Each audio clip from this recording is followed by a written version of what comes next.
SKORNorth.com. Purple Daily, presented by Surly Brewing Company.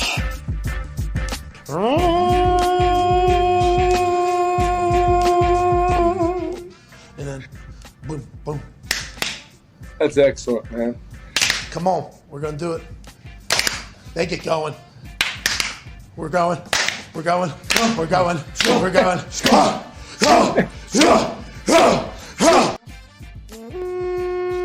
And welcome in to 4 Question Friday here on Purple Daily, daily Vikings entertainment, where we just want the Vikings to win a Super Bowl before we die, gentlemen. And the show is presented by our friends at Surly Brewing Company and TCL. No matter what you watch, TCL has award-winning TVs for any budget, any space, all with stunning picture quality. And they make more than just TVs. They offer mobile products, audio devices, home appliances. TCL bringing you joy and simplicity through innovative technology. How's it going here, boys? This is the last Friday show before Vikings training camp fires up. Yeah, we got a Kwesi and Kevin O'Connell press conference on Tuesday. We got the first practice on Wednesday. And then I think we basically have football until February, which is awesome. We do. And then we have XFL football after that starting up. XFL. USFL, CFL. The XFL is going to, I saw this, I believe, announce their teams this weekend or something. Oh. So we don't know exactly. I guess all the teams are going to train around Dallas, but then fly to the cities they've been assigned for their home games. Okay, so they are going to play actual home games, unlike the USFL. Yeah, it sounds like they are. So Okay. we shall see what the whole More football to bet on. All right, sounds good. Is Minnesota rumored to have a team? I don't think so. Cowards. I don't know Play where outside. I don't know where Seriously. they play. That's the problem. I don't Well, know couldn't where they we play have a at? facility. Trying to think of. I mean, they're probably not going to play in NFL stadiums, right? Right. It cost a lot to rent out an And empty the NFL Vikings stadium. TCO stadium would actually might make sense, but they're not going to allow them to play there. Well, couldn't they play at like St. Thomas or like? There's got to be stadiums that Division. Well, Division One is St. Thomas, but like they're like D3 colleges or something they could play. St. Cloud State cut football like 4 or 5 years ago, and they legitimately have one of the nicest stadiums in the state. There you Play go. at St. Cloud. Play at There St. you Cloud. go. The St. Cloud. Why would you cut football if you It's a whole thing, and we're not going to do it today because I have a lot of thoughts on it. What do you think of St. Cloud State, Dex? Go Huskies, baby! I'm doing great. I love St. Cloud. That'll be a separate podcast series for down the road sometime. This is a 4-Question Friday here, and the first question centers around some really interesting comments Kwesi had in the USA Today. So apparently he sat down with USA Today back in May during one of the off-season workouts, and then this story came out today. Okay. And he was asked about, hey, the decision to kind of run the roster back a little bit, and Kirk Cousins, you guys signed him to an extension, and Kwesi said this. I'll be frank, he told USA Today. The one asset where you get nervous about not burning it down is quarterback. And then the author says, he aims not to take a shot at a quarterback coming off a 4,000-yard, 33-touchdown season and believes indeed that he has, quote, a good quarterback, but we don't have a Tom Brady. We don't have a Patrick Mahomes. And then the author says, and that requires him to ask, is the Vikings quarterback perennially sufficient? And Kwesi said, the Super Bowl is more likely to win if you have that quarterback. It's very unlikely to have that quarterback, though. So he kind of... This is a lot further than I think Rick Spielman ever went with sit-downs, right? I don't know that... Like, this is pretty candid stuff. He's saying... We don't have a Tom, and by the way, he's not saying anything that's breaking news. Like, no, he's not. Kirk's not Tom Brady. He's not Patrick Mahomes. But for him to kind of say, yeah, I mean, like, we're a little bit afraid of burning down that position, even though we know that we don't have one of the best quarterbacks in the NFL. The Super Bowl is more likely to win if you do have one of those guys, but it's really hard and unlikely to have that guy. So if you read between lines, he's kind of saying, so we signed up for a couple more years of just like not going through an unknown period with our quarterback position. So I don't know. I guess question number one is, what do you make of these somewhat candid comments from Kwesi? Well, this brings up, so this is as far, or I should say it's farther than I think I've seen Kwesi go with any quotes on this topic, because ordinarily you just don't, like the Brady comparison, obvious, but ordinarily you just don't say that. Like you say, yeah, we love Kirk. We think Kirk's, and then you go through and point out the litany of things, of positives that you feel about Kirk. The fact that he broached this to me is incredibly intriguing. And here's where I've got a question about this entire thing.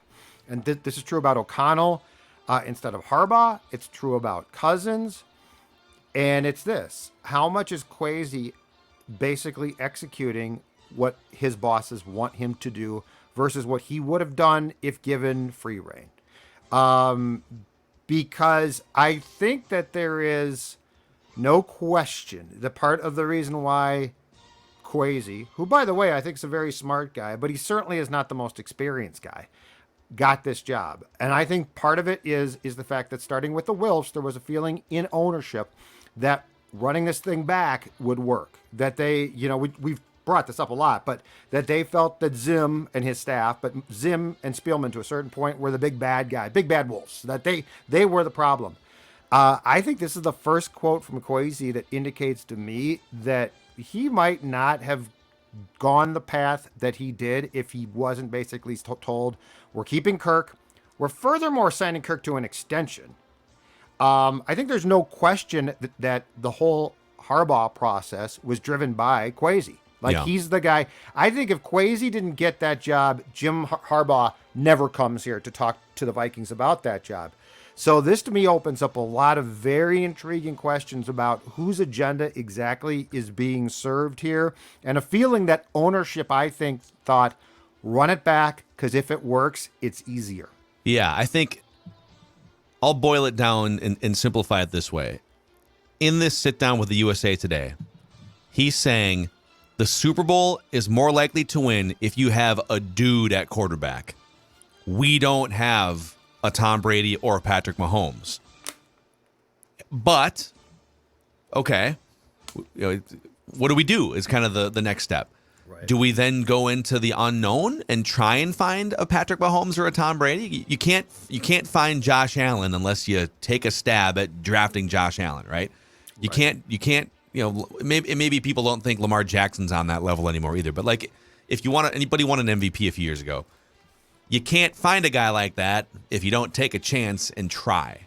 And so they had two options: go and try, or play it safe. You got a top 15 professional quarterback here and take your chances. And they decided that as an organization, option number 2. I think what I'm curious about is what you just said. If it wasn't an organizational decision, it was just up to Kwesi himself, who also in this article said, we feel like we are very sound when it comes to our decision making based on the people we have in this front office now. And, the draft and player development can be a little bit of a crapshoot, but we feel like we have better odds to find and develop players than other organizations based on the framework we have set up. Mm-hmm. So they're confident in their ability to go find guys. But I'm guessing that ownership kind of said, hey, let's not get too squirrely here. If you can make it work for a year or two. And the good news is, they still have Justin Jefferson on a rookie scale contract, and they have a franchise left tackle in Christian Darrisaw on a rookie scale contract. So they've got a couple premium positions and top young players on cheap contracts while they potentially overpay the 15th or 13th best quarterback in the world. So it's not, if now when it comes time to pay Justin Jefferson, okay, you probably can't be paying the 13th, 14th best quarterback the third most money to the cap. I don't know how you build a roster that way. Right. But keep in mind too, Ryan Poles is supposedly the guy they initially targeted. And what he's done now with the Bears, good or bad, is blow that thing sky high. He's got the quarterback, maybe, we don't know for sure. But, I think Poles came in with an idea that probably scared them. And this goes back. So since the Wilfs bought this team in 2005, they are big on templates. And by that, I mean this. When they hired Childress, they said, I believe the Bears had just been to the Super Bowl and lost to the Colts. And what the Wilfs said is, we want a guy that runs the Tampa 2 defensively. That's what we want. You're an offensive coach. That's awesome. Of course, it wasn't great, but that's okay. But he said, we want a guy that runs the Tampa 2. And they went out and probably wisely targeted Mike Tomlin. But that was from a template of what is working right now. And I don't think it's a mistake that the Wilfs probably played somewhat, if not just a flat out significant role in targeting O'Connell, because what just worked? Stafford went from Detroit to the Rams, and with O'Connell in whatever role he played, being the OC, won a Super Bowl with a guy who this can be debated, but will be considered by many like Kirk, right? Mm-hmm. So, like, I do think that the Wilfs are very into saying what is working, and let's steal from that. And if Ryan Poles said, you know what? No, guys, let's burn this thing to the ground. We got Jefferson, but let's go in a different direction. That the Wilfs said, you know, we simply don't have the appetite as an ownership group for that. And so if let's say the Bears are going to bottom out and the Bears are going to have a top 5 draft pick this year, they have terrible skill position players, their defense is going to be bad, and they have a second-year quarterback in a first-year system, right? So they're going to be bad. But if they do it right, it'll be interesting to see where they are in 3 years from now, 2-3 years from now, and where the Vikings are 2-3 years from now. So my question would be, let's say in 3 years, let's say the Bears got the Fields pick right, they nailed their coach, and now they're going to leverage young assets to be really good in 2025 or 2024-25. But it's going to be a train wreck for at least a couple years as they get to that point. And the Vikings, let's say, continue to win 8-9 games the next couple years, and then they have to confront some sort of rebuild or something in 2 or 3 years from now. Would sneaking into the playoffs a couple times but not going deep be worth it? Or would you rather do what the Bears are doing for a bigger peak maybe in 2 or 3 years from now? None of that is guaranteed, but I'm just saying it's two different franchises looking at where they were at. And, you know, the Bears were worse off than the Vikings were, but the Bears and the Vikings are actually pretty similar record-wise, playoff success-wise, the last 15 or 20 years. And the Bears decided the Vikings never strip it down. Never. It's always unintentional when it happens. Yes. The Bears intentionally stripped it down, so. Both of them have the philosophy, both the Vikings and the Bears right now, it's the devil you know versus the devil you don't. So with Kwesi and the Vikings, they know who Kirk is. And the fear of moving off of that could be bad. Where the Bears are basically saying, hey, we know we're not a good football team right now. But at the same time, we're not going to push to be average. We're going to bottom out, restack the cupboard, and we're going to get good here in a couple years. But yeah, it's going to be could be some rough waters for the first couple years. It's the W know versus the W don't. That's what both of them are trying to do here. Yeah. Here's where I differ from what the Wilfs think. The Wilfs think this. If we can be competitive and get in the playoffs, when the playoffs start, you never know. So like every year they're like, you know what? Win 10, 11 games, make the playoffs, and then get on a roll.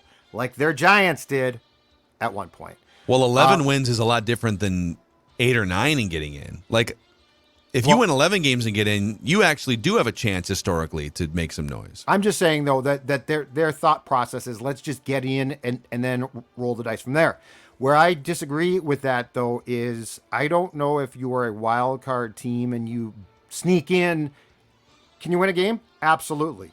This team did against the Saints in 2019. Yeah. Can you go on a run? Probably. I don't think so. They think so. That's the difference between how I think and they think. Yep. So question number 2 here actually kind of ties into this discussion, which is, okay, how good is the Vikings roster? So Kwesi's acknowledging at quarterback, yeah, we don't have a Tom Brady or a Patrick Mahomes. It's not a secret. It's not like a controversial thing that he said. I think it's controversial kind of in that he's saying it out loud.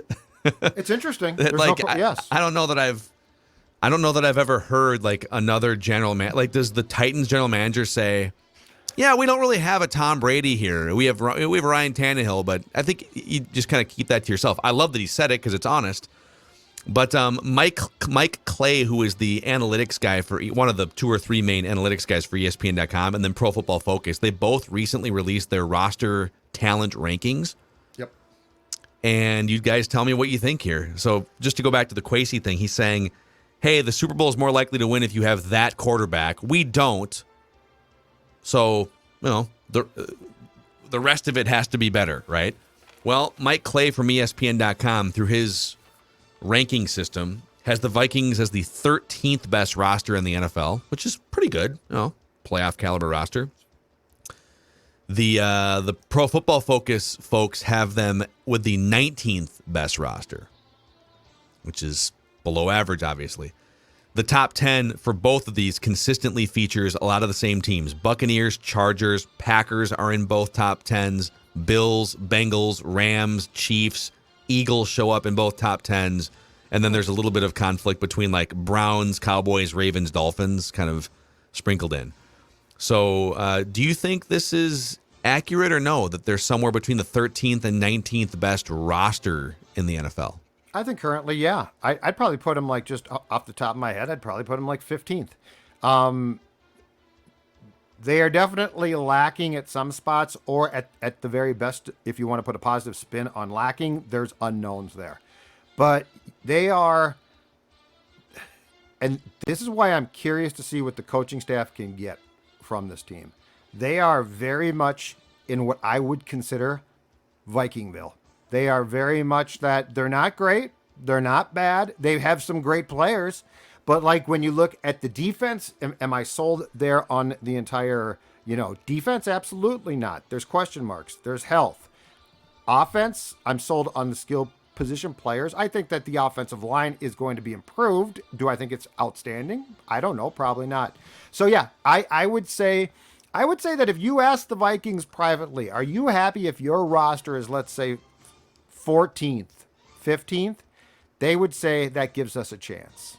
And again, I'll come back to it is Vikingville. Like if you were to live there, you would live in about the 15th position of roster talent. It is. It's like you got the 15th best roster and the 13th best quarterback, and so you're probably going to flirt with 8 or 9 wins. Like that's what Vegas thinks. Vegas thinks they're like a 9-win team. So biggest, Rick, real quick here, biggest strengths, PFF wide receivers for the Vikings, biggest weakness, offensive line, and they say maybe Darisaw takes a step forward, and maybe Cleveland and Garrett Bradbury do as well, but that's a lot of ifs. X factor for 2022 per PFF is a healthy Zadarius Smith. So Dex, what do you think it's 13th through 19th somewhere? That sounds right, yeah. Their offensive line probably hinders them back from being a top 10 team. Like if they had those guard spots really solidified and were just a complete train wreck, especially on the right side, then yeah, they'd probably would be a little bit better. But I think 11th, 12th, 13th, that's probably where they should be right now. Yeah.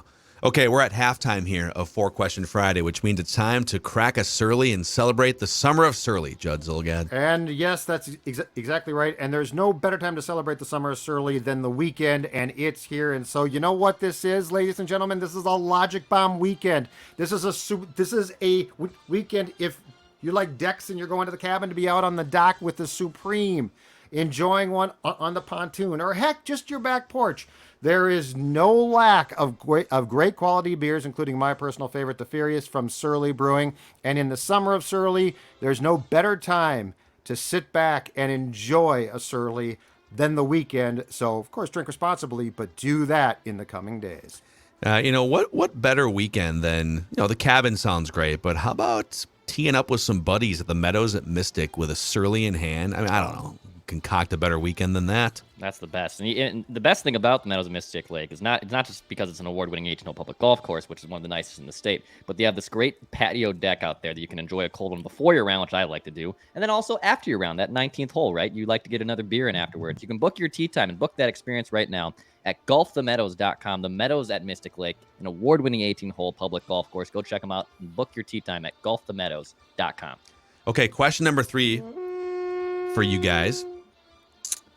Do you agree or disagree with these Madden quarterback rankings?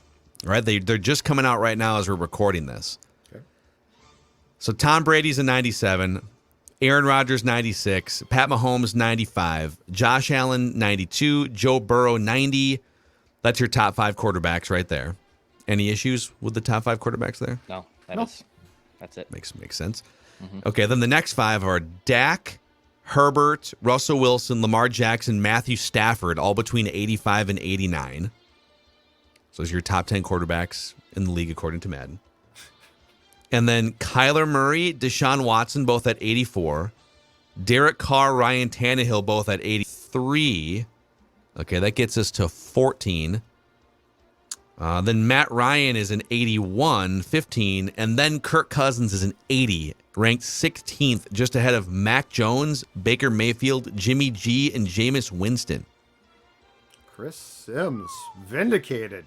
That's exactly where, it is where Chris Sims Sims has him, yeah. Had Kirk Cousins at 16th. Yeah. That's about the lowest you're going to see Kirk, right? Chris Sims at 16. In Madden, is that fair, though? Like, Well, doesn't Madden try and emulate real life as much as possible? Like Tom Brady being number one is maybe a little aggressive at age That's a little 44. aggressive. And Kyler feels like he might be a little bit low, but not completely Yeah. fairly low. I think, well, this is interesting because in terms of skill set, obviously Kirk doesn't jump out at you from a mobility standpoint, and he doesn't have necessarily the same intangibles as some of the top guys on this list. Right. And so he is kind of, you know, whether you want to put him 16th or 12th or 13th, he's fine. And then he's going to be a product of the things you put around him, the coaching and the weapons and the system and all those things. So that's, I think that's kind of what this is saying. But he's Dak basically feels Mac high. Jones is what Madden is saying. It's saying Mac Jones and Kirk Cousins are basically the same guy. Dak feels high. Dak Prescott feels high there on that list. 6th, yeah. But you know what? Dak, from a skill set standpoint, he's huge.